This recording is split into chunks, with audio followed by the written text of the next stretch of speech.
37 years ago in 1983, my wife and I and our 2.5-year-old and 3-month-old daughter moved into our first home, a little starter home or ranch in North Raleigh.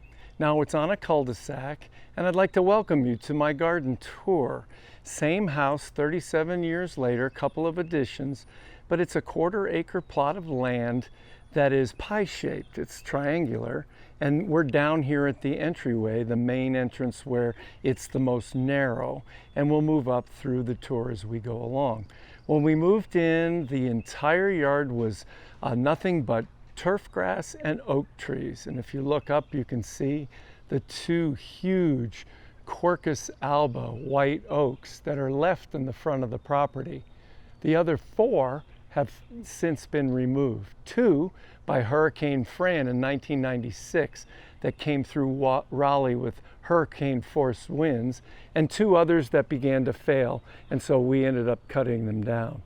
In the meantime, I had all this turf grass that wasn't growing very well, and to create beds for plants, because I am a plant geek and my garden is more of a plant collector's garden, I chose to remove turf and incorporate plant beds, such that 37 years later, you can barely see the house. You see the driveway with the vehicles and a little bit of a blue house there. We'll get up there in a minute. So this begins the tour. I'm going to take in a walking tour through the garden, show you some plants, talk about the plants, give you a little bit of history of the garden. When we first bought the house, we were house poor, and so I didn't even have any money to buy mulch or plants. I would take housewarming gifts, that type of thing, but pretty much I waited until I had a little bit more expendable income to start buying plants. But it's a plant collector's garden. I get excited about different groups of plants, and I'll give you an example. One of the plant groups that I'm very excited about right now is a group called Hydrangea macrophylla. These would be the oak leaf hydrangeas, and I've got a couple right down here in the front that I planted a couple of years ago. And you can see the common name, oak leaf hydrangea, is borne out by the leaves. Look at the leaves, they look like oak leaves. I've got 2 different cultivars, one in the foreground, it's called Ruby Slippers. It's a white ice cream cone, upside down ice cream cone flower, this panicle of flowers that turns pink and then red as the season progresses. And then a cultivar I don't even know the name of in the back. But oak leaf hydrangea, Hydrangea quercifolia, remember quercus is the generic name for oaks, and so here the specific epithet, quercifolia, oak-like foliage. That gives you a little bit of a name there. But this is a plant that's going to start flowering in mid-May, and if you look closely right in there, if I can get that sucker to focus, hold on a second here, we'll get that thing to, there you go, there's the flower bud that'll be coming in early to mid-May. Big, tall, white spike of flowers that attracts lots of different kinds of pollinators. It's a great plant, likes partial sun, partial shade. This gets a little bit of afternoon sun, little morning shade, and more afternoon shade. But this is a bed that I've incorporated a number of different plants in on this side. And then over here on the left side, here, I am sharing this peninsula with my neighbor Dan, who's been a good friend since he moved in 1988. And we've kind of shared this peninsula with plants. Here's a great ground cover plant that I've gotten real excited about. This is the European ginger. It's called Asarum, Asarum, and it creates this wonderful ground cover, spreads by underground stems called rhizomes. But look at the heart-shaped foliage with that variegated pattern on it. It's very cool.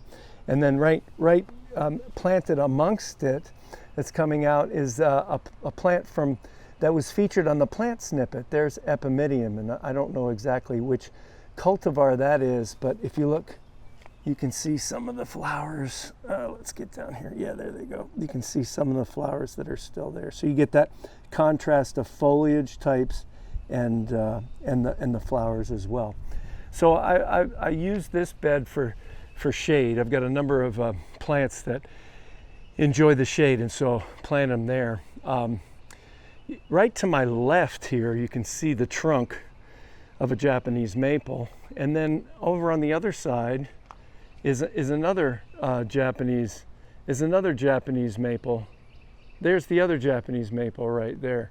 I'm really intrigued with Japanese maples, and so as a result, I've collected them, and I kind of stole an idea that the Arboretum tried to do, and what the Arboretum, and J.C. Ralston Arboretum, there's nowhere in the Arboretum you can go where you don't see at least 2 Japanese maples. Well, I basically took that and I put it on steroids, and so in my garden, even though it's only a 1/4 acre, there's nowhere you can go where you don't see at least 3 different Japanese maples. So, for instance, there's one. That burgundy colored, there's 2. And then the one right here by my mailbox, that's 3. So that fills it. And as we go through the garden, you'll be able to see that Japanese maple theme. Like I said, I love to collect plants. The plant snippet on epimediums was made because I've started to buy some more. There's one right there.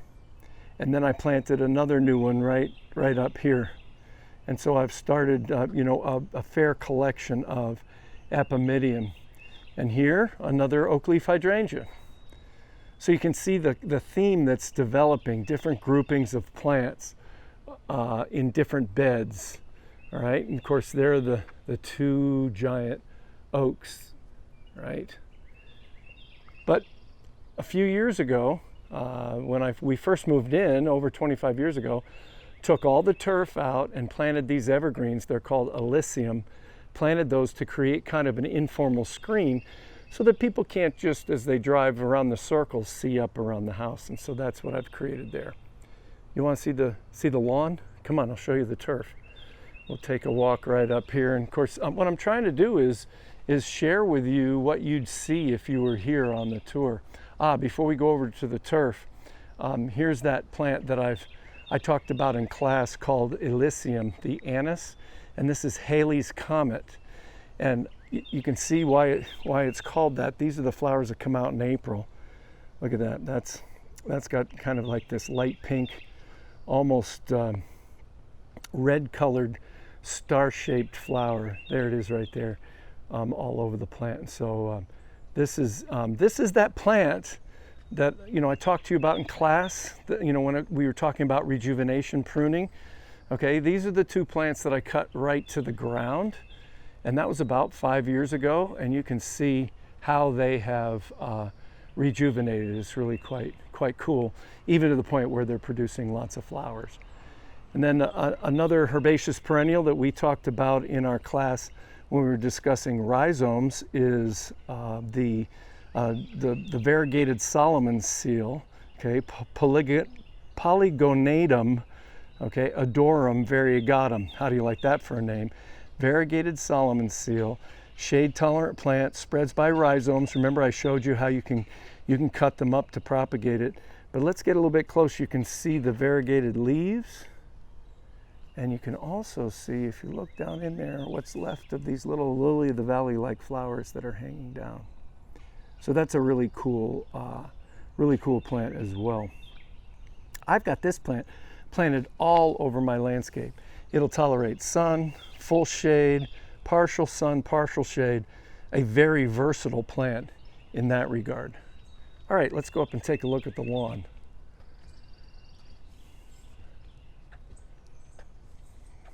Brace yourselves. Yeah, there it is. That's about the size of it, this little kidney-shaped lawn. Excuse me. So here's what we know about turf. We know that turf grass uses 2 to 6 times as much water per square foot as a landscape bed, like the bed behind it. I mentioned that in an earlier video, accenting some of the plants. I think I was talking about the Virginia bluebells in that snippet. But so it requires more water per square foot, more fertilizer. It generally has greater susceptibility to pests, as well as needs to be mowed on a regular basis. So it's not that turf is evil, it's just turf is high maintenance. And in that it is high maintenance, perhaps we don't need to use as much. Now, Americans use turf as something to cover the ground with, where Europeans use turf as a ground cover. You say, well, what's the difference? Well, the difference is very simply this. The American approach to using turf is, if you buy a piece of property, you put a house on it, and then the whole thing gets covered in turf grass, and then you cut landscape beds out of the turf. Versus in Europe, where when a new house gets built, then the landscape beds all get placed, and the turf ends up being planted somewhere on the inside. And if you look up from up above, you can see how the landscape bed surrounds about 2/3 of this little turf grass island.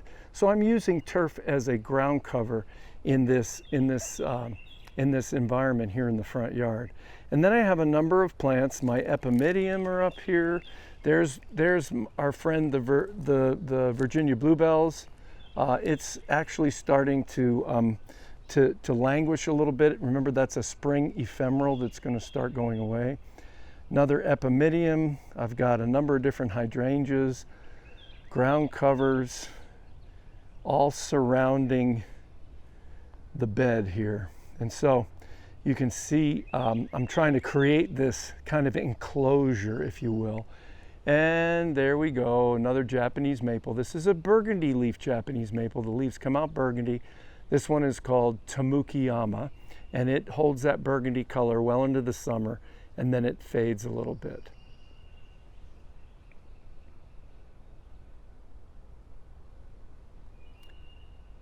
Move over here to the left, and there's a variegated Daphne.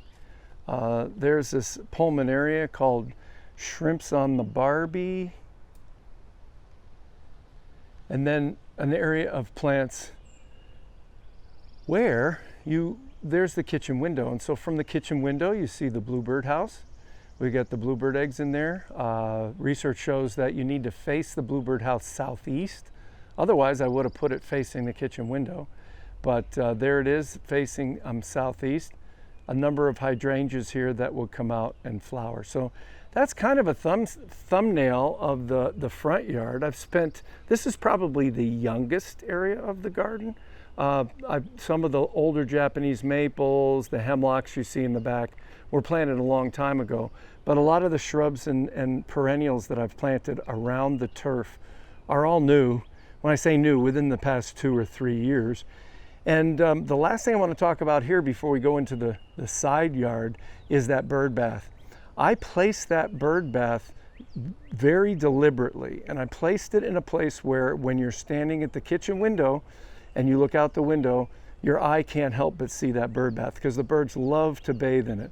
When we're talking about how we look from inside our house out or as we walk up the driveway, the landscape term we use for that is called sightline, S-I-G-H-T-L-I-N-E, and it generally talks about just human nature as far as where we look and the tendency of where to look. And so when I'm standing at the kitchen window, when my wife is standing at the kitchen window, we tend to look out the window and look slightly toward the left. And so as a result, I chose to put the bird bath there. So invariably, when we're looking out the kitchen window, washing dishes, cleaning up after a meal, be looking out the window, looking right down, enjoying the turf, the plants around. I've got hydrangeas that'll be blooming in May behind it, and that bird bath generally always has birds flitting around in it, taking a bath. So this is the concept of using turf as a ground cover. Now, I know some of you might be saying, well, you got 6 grandkids. Where on earth do you play ball? Well, we live behind a park. We go out in the woods, we take the soccer balls, we go by the pool, we go by the dog park, the tennis courts, and then we get to the ball fields and we can play soccer there. So maybe that's just a little bit of a commentary on how we might design community in the future so that we're not all trying to create soccer fields in our backyard using all that turf. Well, before we head in the side yard, I thought I'd at least show you the entryway to the house. We have a front porch, so there are the railings that go up on the front porch. There's the ladder that I used to get up on the roof for some of the overhead shots for this garden tour. All right, and then I built the slate walkway to go to the stairs that go up, and this retaining wall with a little planter where I have a dwarf ginkgo planted with a couple of other plants. So this is what people see when they come up. And then on the other side, ground cover, a plant called floss flower. It's called heuchera. Okay, that's the plants that you're seeing there with the unique and interesting foliage. There's a burgundy, a yellow. That one right there is called sweet tea, southern variety.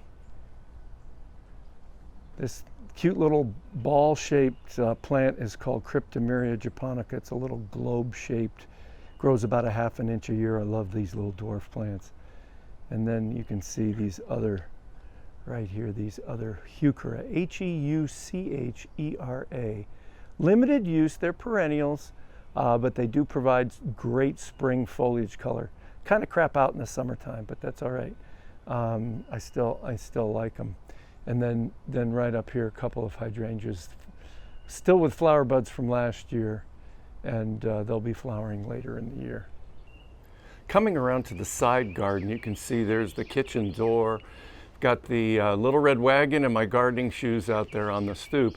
But this is one of the oldest areas of the garden because I started working on this right after we moved in.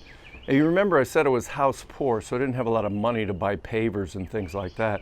And so the walkway that you see is made up of these cut granite pieces from a granite cutting company's scrap pile right near the J.C. Ralston Arboretum.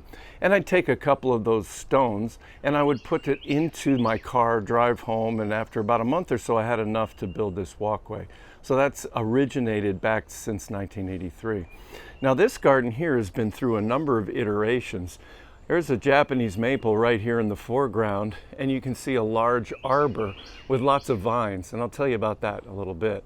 So now this has become quite the shade garden, and I've got a number of shade tolerant plants that are growing in there. I'm really getting into using ferns, and you can see this ground cover right in front of you here. That's called Ophiopogon. It's a Japanese mondo grass, and you can see the kind of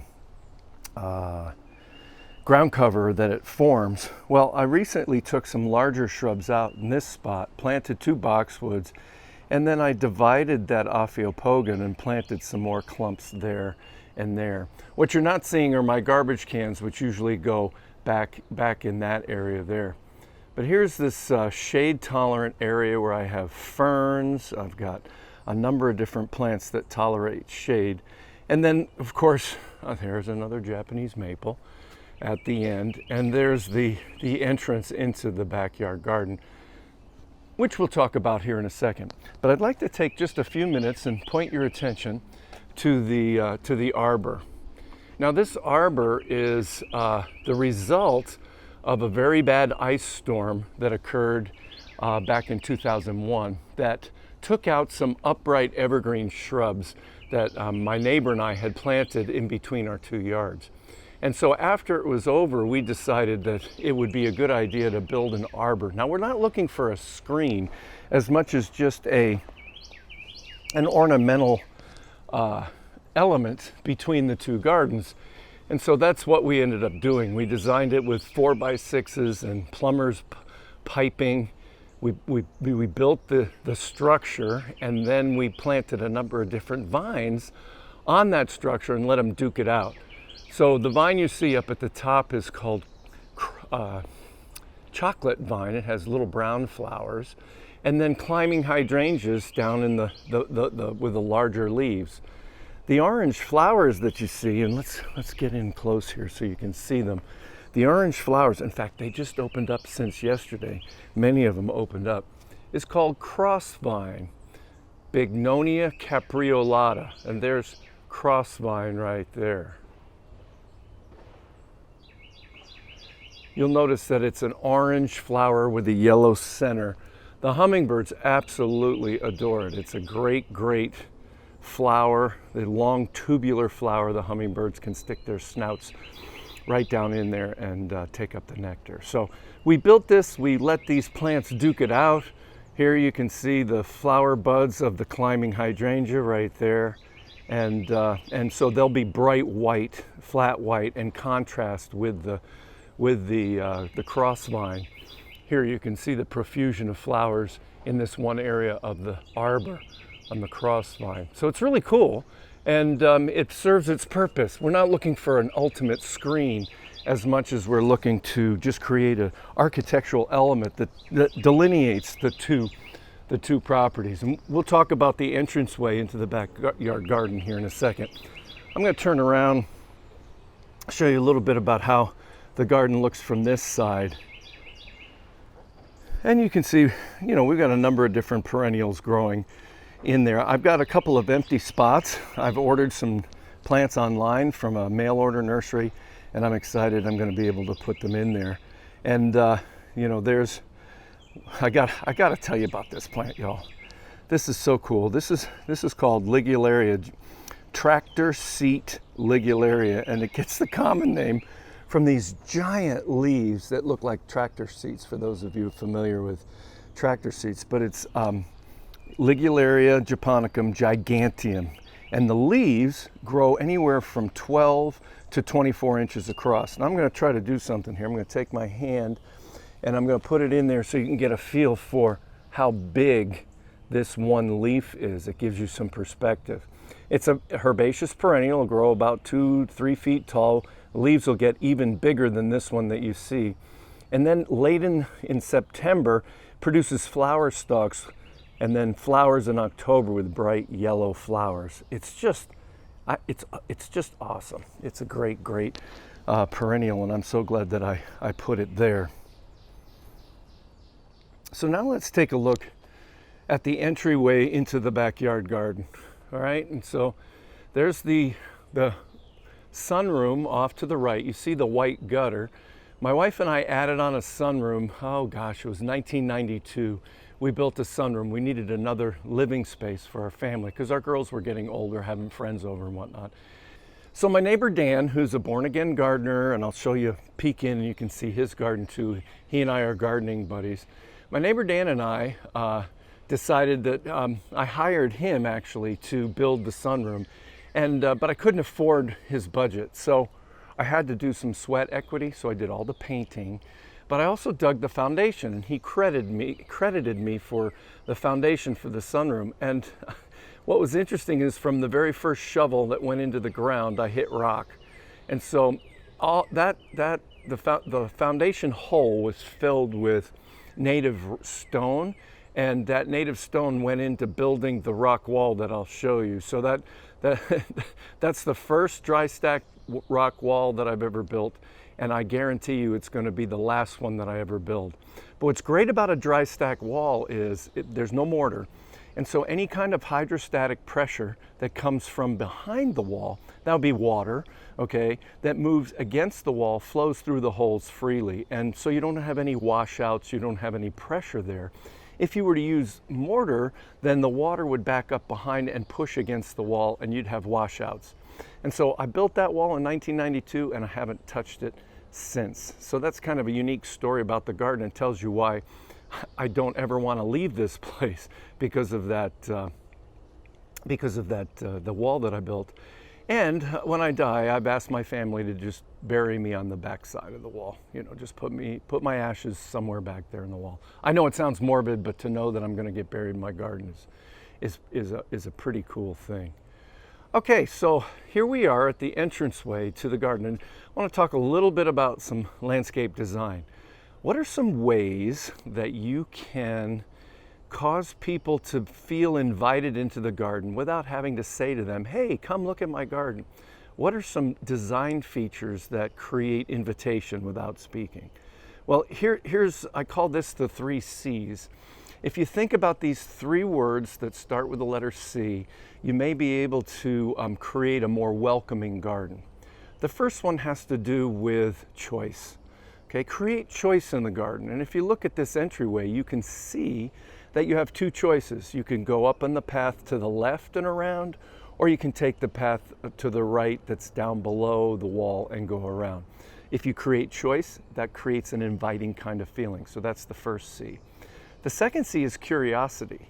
All right, can you create curiosity? And you notice that I planted right there, I planted a large evergreen shrub that keeps you from seeing around the corner. That creates curiosity. So the idea that, oh gosh, we've got these 2 paths, we don't know what's around the corner, I'm going to be subconsciously drawn to going around. Okay, so the third C kind of corresponds or connects with curiosity, and that's curves. Whenever you create paths, try to incorporate curvilinear lines, because those curves also create movement in the eye, and subconsciously I'm going to be drawn in. And so people walk up to this point, they wonder what is around that corner. There's the curve in the path there, curve in the path up there, and so they feel invited, even though they don't hear me say, "Hey, come walk around." So let's just take a walk, and you can see. So you can see how that shrub is blocking the view. But as you come around the corner, check what you see. You see the rock wall, and then it reveals the rest of the backyard garden, right? And so that's a great way to, just some very simple landscape elements that help you create movement and invitation in your garden. And of course, there's the backyard area. There's the rock wall, and you've got some shrubs growing down over the rock wall. I'll show you this right now, right here up against, this is the north side of the house. And so years ago, I planted a number of ferns, lots of different types of ferns I planted along the north side, because ferns specifically are incredibly shade tolerant. And so if you look, you can see a number of different cultivars of woodland ferns on that side, and they just thrive. By the way, if you hear sounds in the background, this is a busy neighborhood today. Roofers are on the roof of 4 houses down, hammering away, putting a new roof on. Somebody's cutting a tree with a chainsaw. And so if you hear some sounds in the background, just tolerate it. I couldn't wait for it to be totally quiet. It's only 8 o'clock in the morning. Anyway, there you can see the rock wall goes all the way to the patio. So that gives you a little bit of an idea. Now I'm going to back up and take the high road, take the high path in order to describe this garden a little bit. And the 2 plants that you see along the rock wall, one is a weeping boxwood called Unraveled. I think I might have talked about this. You can see how it cascades down over the wall. And the other is a plant called Microbiota, and it's an evergreen, all right? And it's a spreading evergreen with a little bit of a cascade, and I've planted that on the wall. So I like to plant plants, permanent plants like woody shrubs on the wall that cascade down. And then I like to use perennials and annuals in this bed to highlight. And I'll tell you in a minute, I'll tell you what I'm going to do in the empty spaces in this bed. I'm really excited. Now, before we go back, the classic Japanese maples, there's one. This one's called Viridis, V-I-R-D-I-S. It's a green cutleaf weeper. Then I've got Red Select right over here. And y'all take a look at this shot here, that Red Select Japanese maple. And then on the other side of the on the other side of the path, do you see those iris, those burgundy colored iris? Anytime we use plants in a landscape environment that have the same color tone and we use them near each other, that's called a color echo. We're using 2 plants, whether you use flowers or fruit or foliage. If you can match the tones up, then that creates unity in the garden. And so you see the iris on this side of the path, the Japanese maple on the other side of the path. That's creating some unity, called a color echo. And I like to use color echoes in my garden because it's an easy concept to remember. It's someone with no landscape training like me can use it, and it creates that wonderful unity in the garden. You'll also see in my garden I have quite a few pieces of driftwood that I've placed in different places. And all the driftwood have come from vacations that I've taken with my family down at the beach. We go to either Emerald Isle or North Topsail, and we're always, we go out on a boat and visit these islands in the Sound and in the intercoastal, find these pieces of driftwood. Kids help me, we bring them back to the garden and we place them in the garden. So that's one way to incorporate ornament. There's the Red Select Japanese maple, the green Japanese maple. That one is actually called Waterfall, right? I've done a plant snippet on that one. There's a dwarf, it's called Rhode Island Red. It's a dwarf bloodgood.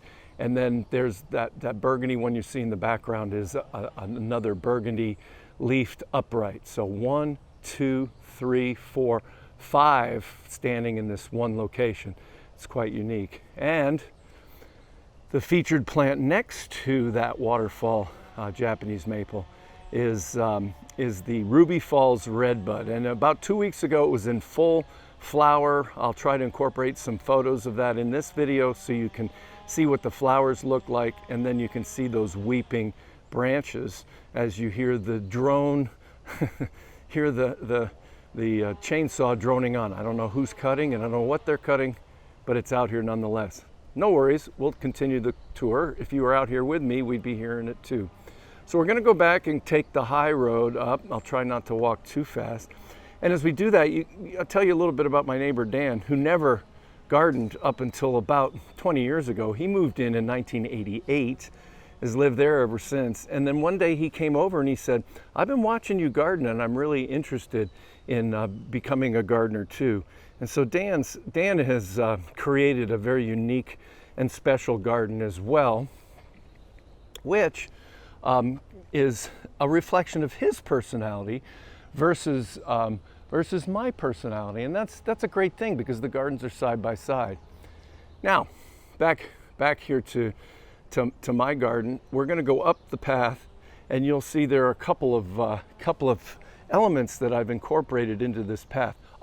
Before I do that, let's take a look. Here's another unraveled boxwood. Now this one, this one I've put on the left of the rock steps that go up in the path. And I put it here.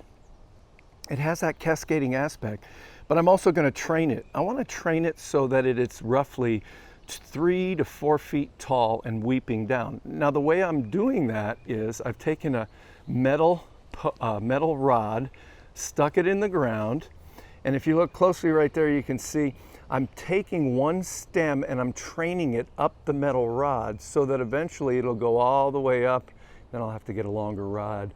It'll go all the way up, and then you'll see these stems will come out and weep down. So I'm creating that kind of a cascading look by training it. So that just goes to show what you can do if you commit to training it. In the container there, I've got some ornamental cactus that are hardy. They're called prickly pear cactus. I've propagated those, planted them in the container.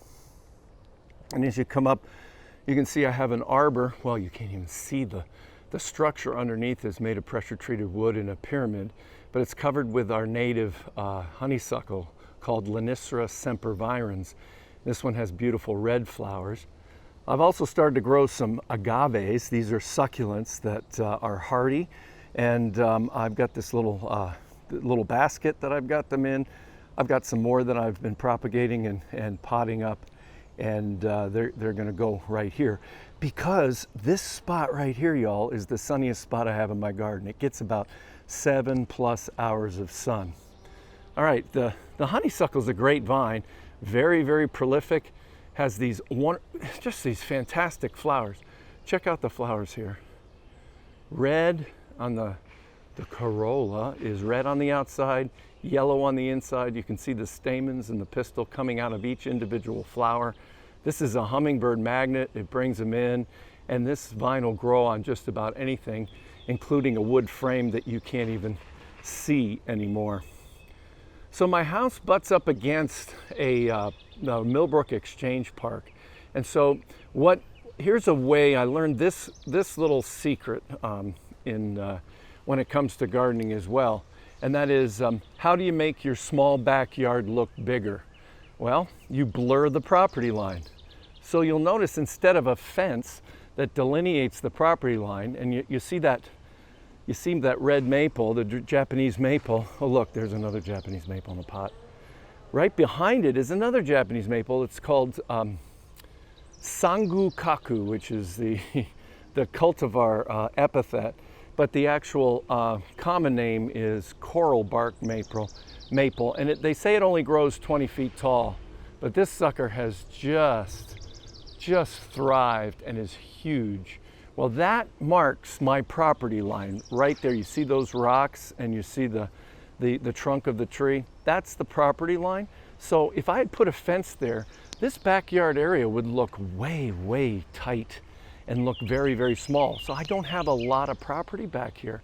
But because I live behind a park and it's wooded, all right, I chose not to put a fence up, and have actually planted some plants in the park on the backside, and I'll tell you that story in a little bit. And so you can't tell the difference between where my property starts and the park property starts, or where my property stops and the park property starts. And so that's kind of a nice way if you're gardening in small spaces, is you blur the property lines so that they blend together. Dan and I have tried to do that on where our property meets as well, so that from a visual perspective it doesn't look the same way.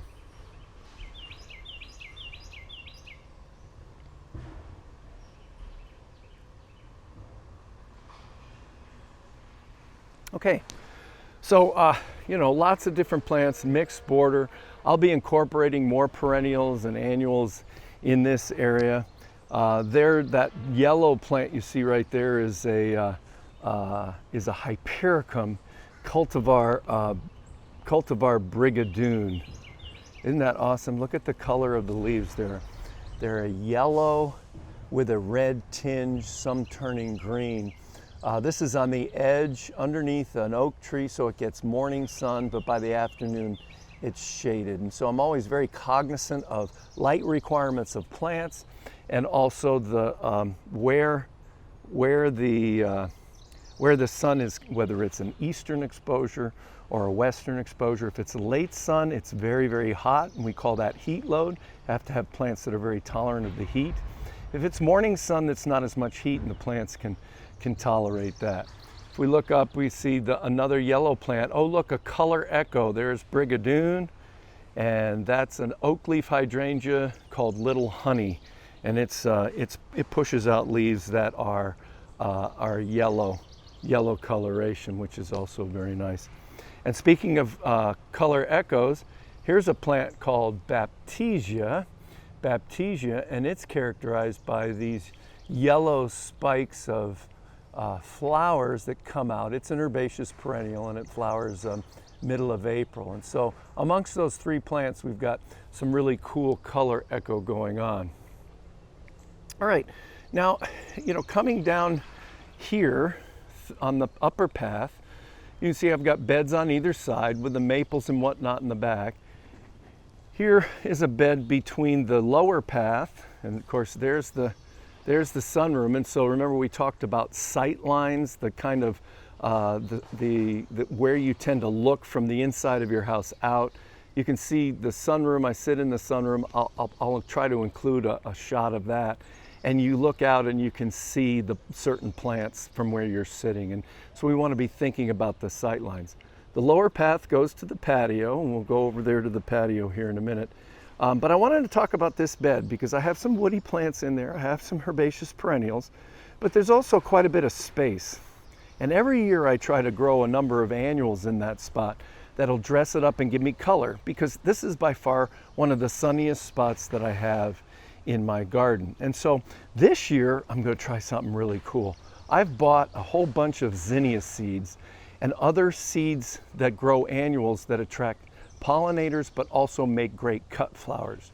My wife absolutely loves to have me cut flowers, bring them inside. She'll come out and cut flowers, bring them inside, put them in a vase all year long. And so this season, I'm going to plant those zinnia seeds and some of the other plants for cut flowers all in this area here. So when you're sitting in the sunroom, you'll see that just huge palette of colors of flowers. And then this will be the spot where I'll come out and cut those flowers and bring them inside. So that's kind of really cool. A cool plan. Last year it was black-eyed Susans, and I did yellow black-eyed Susans in this whole bed. You could cut those, but they also created a unique and interesting presentation. So that's the plan for this spot coming up this year. And I probably won't plant the seeds until probably after the first frost-free date. Another bird bath, because birds love, if you want to attract wildlife, You got to bring the water in, and bird baths do that. So I have a large one there, and then a small one here. Not only that, but I've noticed that not only do the birds use the bird bath, but so do a lot of insects. Got another bluebird house here. This one's vacant right now, so I should put up a sign that says vacancy. I find that I can't get bluebirds to go in both houses at the same time. Somehow they're too close, even though they're on either side of the property.